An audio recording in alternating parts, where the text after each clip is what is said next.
नमस्कार, आप देख रहे हैं अमर उजाला और मैं हूं अंजलि सिंह। इस खास बुलेटिन में हम आपको बताएंगे मध्य प्रदेश की तमाम बड़ी खबरें। तो चलिए शुरू करते हैं। मध्य प्रदेश विधानसभा में सोमवार को समिति प्रणाली की समीक्षा के लिए गठित पीठासीन अधिकारियों की समिति की पहली बैठक आयोजित की गई। इस बैठक की अध्यक्षता मध्य प्रदेश विधानसभा अध्यक्ष नरेंद्र सिंह तोमर ने की। बैठक में उत्तर प्रदेश, राजस्थान, हिमाचल प्रदेश, सिक्किम, ओडिशा और पश्चिम बंगाल के विधानसभा अध्यक्ष और वरिष्ठ अधिकारी शामिल हुए। तोमर ने बैठक को संबोधित करते हुए कहा कि लोकतांत्रिक व्यवस्था में समितियां संसद और विधानसभाओं की निगरानी क्षमता को मजबूत करती हैं। उन्होंने कहा कि समिति प्रणाली का मुख्य उद्देश्य विषयों की गहराई से जांच कर सरकार को सुझाव देना है। उन्होंने बताया कि मध्य प्रदेश में 4 वित्तीय समितियों के अलावा अनुसूचित जाति, जनजाति और पिछड़ा वर्ग की समितियां हैं। उनके साथ ही करीब 16 अन्य समितियां भी हैं जो निरीक्षण, अध्ययन और विषयों पर शासन से संवाद करती हैं। तोमर ने कहा कि विधानसभा द्वारा दिए गए निर्देशों, विधानसभा में सरकार की ओर से दिए गए आश्वासन, प्रश्नों के अपूर्ण उत्तर, सदस्यों की सुविधा की दृष्टि से संबंधित विषय एवं अन्य जन उपयोगी विषयों पर समिति अपनी अनुशंसा एवं रिपोर्ट देती है। समितियां विधायी, वित्तीय और प्रशासकीय क्षेत्र में विधायिका एवं के कार्यपालिका पर नियंत्रण में महत्वपूर्ण भूमिका निभाती हैं। भारतीय जनता पार्टी के पूर्व अध्यक्ष व विधायक हेमंत खंडेलवाल ने सोमवार को प्रदेश कार्यालय में आयोजित कामकाजी बैठक को संबोधित करते हुए कहा कि मेरे परिवार से राजनीति में मैं अकेला हूं, भाजपा ही मेरा परिवार है। हम सभी को मिलकर संगठन को और मजबूत बनाना है। उन्होंने कहा कि वो भी एक सामान्य कार्यकर्ता हैं और अध्यक्ष पद का दायित्व निभा रहे हैं। बैठक में भाजपा के प्रदेश प्रभारी डॉक्टर महेंद्र सिंह और प्रदेश संगठन महामंत्री हितानंद भी उपस्थित रहे। बैठक में संगठन को और अधिक प्रभावी, समन्वित और सक्रिय बनाने पर चर्चा हुई। बता दें कि हेमंत खंडेलवाल ने आगे कहा कि हम सभी एक विचारधारा के लिए कार्य करते हैं और राष्ट्र प्रथम की भावना के साथ जन सेवा ही हमारा उद्देश्य है। केंद्र में प्रधानमंत्री नरेंद्र मोदी और प्रदेश में मुख्यमंत्री डॉक्टर मोहन यादव के नेतृत्व में डबल इंजन की सरकार द्वारा चलाई जा रही जन कल्याणकारी योजनाओं को जन जन तक पहुंचाना हम सबकी जिम्मेदारी है। उन्होंने आगे कहा कि संवाद, समन्वय और सतत संपर्क के माध्यम से पार्टी को नई ऊंचाइयों तक ले जाना है। खंडेलवाल ने मंडल व जिला स्तर पर लंबित कार्यों को शीघ्र पूर्ण करने और जिन जिलों में पार्टी कार्यालय नहीं है वहां सर्व सुविधा युक्त भवन निर्माण की दिशा में तेजी से काम करने की बात कही है। भारत मंडपम नई दिल्ली में आयोजित राष्ट्रीय ODOP यानी वन डिस्ट्रिक्ट वन प्रोडक्ट पुरस्कार 2024 समारोह में मध्य प्रदेश को राज्य एवं केंद्र शासित प्रदेश श्रेणी में द्वितीय स्थान पर प्राप्त हुआ है। इस उपलब्धि पर डॉक्टर मोहन यादव ने प्रसन्नता व्यक्त करते हुए इसे पूरे प्रदेश के किसानों, शिल्पकारों और कारीगरों की मेहनत और कुशलता को समर्पित किया है। मुख्यमंत्री डॉक्टर मोहन यादव ने अपने संदेश में कहा कि मुझे बताते हुए अत्यंत खुशी और गर्व महसूस हो रहा है कि मध्य प्रदेश को राष्ट्रीय ODOP पुरस्कार में द्वितीय स्थान प्राप्त हुआ है। यह सम्मान उन सभी किसान भाइयों, शिल्पकारों और कारीगरों को समर्पित है जिनके एकल प्रयास और कौशल ने प्रदेश को राष्ट्रीय स्तर पर गौरव दिलाया है। एक जिला एक उत्पाद योजना का उद्देश्य प्रत्येक जिले के पारंपरिक और विशिष्ट उत्पादों को प्रोत्साहन देना है, जिससे स्थानीय स्तर पर रोजगार और आत्मनिर्भरता को बढ़ावा मिलेगा। हरदा में करनी सेना और पुलिस के बीच हुए टकराव के बाद सोमवार को घायलों से मिलने पूर्व मुख्यमंत्री दिग्विजय सिंह हरदा पहुंचे थे। मीडिया से चर्चा के दौरान उन्होंने इस पूरे घटनाक्रम की न्यायिक जांच कराने की मांग की है। इसके साथ ही हरदा कलेक्टर, SP, अपर कलेक्टर, एडिशनल SP, STM और STOP को हटाकर रिटायर्ड जज से इस पूरे घटनाक्रम की जांच कराने की बात कही है। इस दौरान उनके साथ राघवगढ़ से कांग्रेस विधायक जयवर्धन सिंह एवं पूर्व मंत्री PC शर्मा भी मौजूद थे।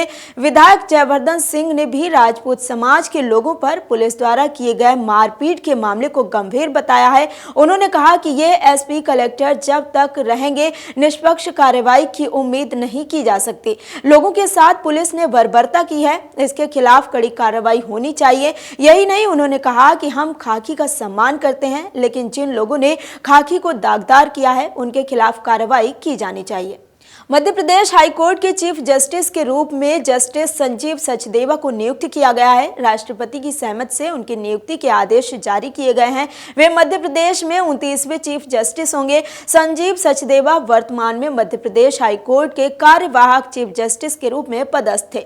उनका जन्म 26 दिसंबर 1964 को दिल्ली में हुआ था। उन्होंने साल 1985 में Shri Ram college of commerce Delhi विश्वविद्यालय से वाणिज्य स्नातक में स्नातक की उपाधि प्राप्त करने के बाद 1988 में कैंपस लॉ सेंटर दिल्ली विश्वविद्यालय से विधि स्नातक की उपाधि प्राप्त की।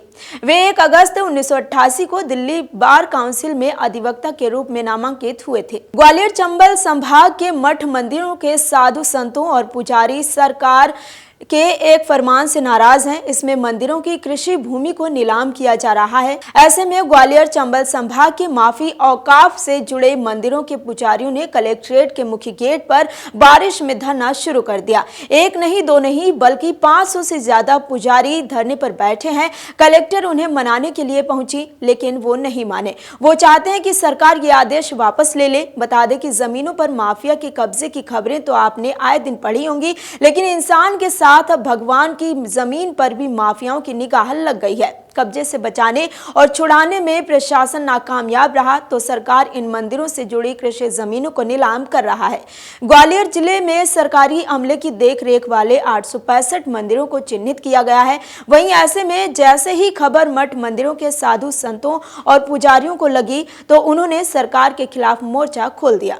मध्य प्रदेश में स्ट्रॉन्ग सिस्टम एक्टिव होने से लगातार तेज बारिश का दौर चल रहा है। मंगलवार को भी 17 जिलों में भारी बारिश की चेतावनी जारी की गई।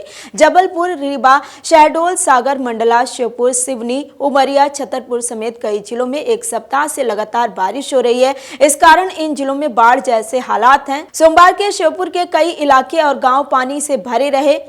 मकान, दुकानों से लेकर अस्पताल तक में पानी भर गया। वहीं नर्मदा नदी खतरे के निशान से ऊपर बह रही है। प्रदेश में 16 जून से मानसून की एंट्री हुई थी, तभी से तेज बारिश का दौर चल रहा है। इस वजह से कोटे की आधी यानी औसत 18 इंच बारिश हो चुकी है। निवाड़ी में तो 103% तक पानी गिर चुका है। मंडला, टीकमगढ़ में भी बारिश का कोटा 75% तक फुल हो गया है। अगले 4 दिन यानी 18 जुलाई तक तेज बारिश का दौर चलेगा।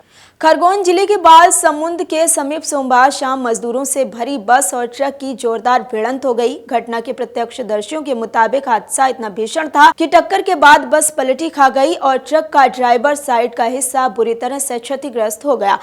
घायलों के अनुसार हादसे के समय बस में 50 से अधिक महिला श्रमिक सवार थी, जिनमें से 40 महिलाएं हादसे में घायल हुई हैं। घायलों को कसरावद अस्पताल लाया गया, जहां से करीब 23 महिलाओं की हालत गंभीर होने के चलते उन्हें जिला अस्पताल रेफर कर दिया गया। दमोह जिले के मडियादो क्षेत्र में तेंदुए का दिखना अब कोई नई बात नहीं रही। मंगलवार सुबह दमोह से छतरपुर मार्ग पर मडियादो से चौरैया के बीच सड़क पर एक तेंदुआ दिखाई देने से सनसनी फैल गई। सावन माह में जटाशंकर धाम दर्शन के लिए जा रहे श्रद्धालुओं के सामने अचानक तेंदुआ आ गया, जिसे देख लोग स्तब्ध रह गए और जहां थे वहां रुक गए। इस दौरान कई राहगीरों ने तेंदुए के वीडियो अपने मोबाइल कैमरे में कैद कर लिए, जो बाद में सोशल मीडिया पर तेजी से वायरल हो गए। प्रत्यक्षदर्शियों के अनुसार तेंदुआ कुछ देर तक सड़क किनारे बैठा रहा और फिर धीरे धीरे जंगल की ओर चला गया। वन्यजीव विशेषज्ञों का कहना है कि ये एक गर्भवती मादा तेंदुआ प्रतीत होती थी, जो संभवतः प्रसव के लिए सुरक्षित स्थान की तलाश में भटक रही है। श्रावण मास की शुरुआत में ही बाबा महाकाल की नगरी उज्जैन भक्ति भाव और अध्यात्म के रंग में रंगी नजर आई। सोमवार को तड़के 3 बजे भस्म आरती के साथ दिन की शुरुआत हुई, जिसमें हजारों श्रद्धालुओं ने भाग लिया। दिन भर मंदिर परिसर में श्रद्धालुओं की भारी भीड़ उमड़ती रही और रात तक ये आंकड़ा 2,50,000 तक पहुंच गया। बाबा महाकाल के दिव्य दर्शन कर भक्तों ने सुख समृद्धि और मंगल कामनाओं के साथ श्रावण सोमवार मनाया। इस श्री महाकालेश्वर मंदिर प्रबंधक समिति के प्रशासक एवं अपर कलेक्टर प्रथम कौशिक ने बताया कि श्रद्धालुओं को कम समय में दर्शन का अवसर मिले, इसके लिए समुचित व्यवस्थाएं की गई थी। दर्शनार्थियों ने कतारबद्ध होकर सुचारू व्यवस्था के तहत बाबा महाकाल के दर्शन किए हैं। अगर आप ये वीडियो YouTube पर देख रहे हैं तो हमारे चैनल को सब्सक्राइब कर बेल आइकन दबाएं और Facebook पर देख रहे हैं तो हमारे पेज को लाइक करें।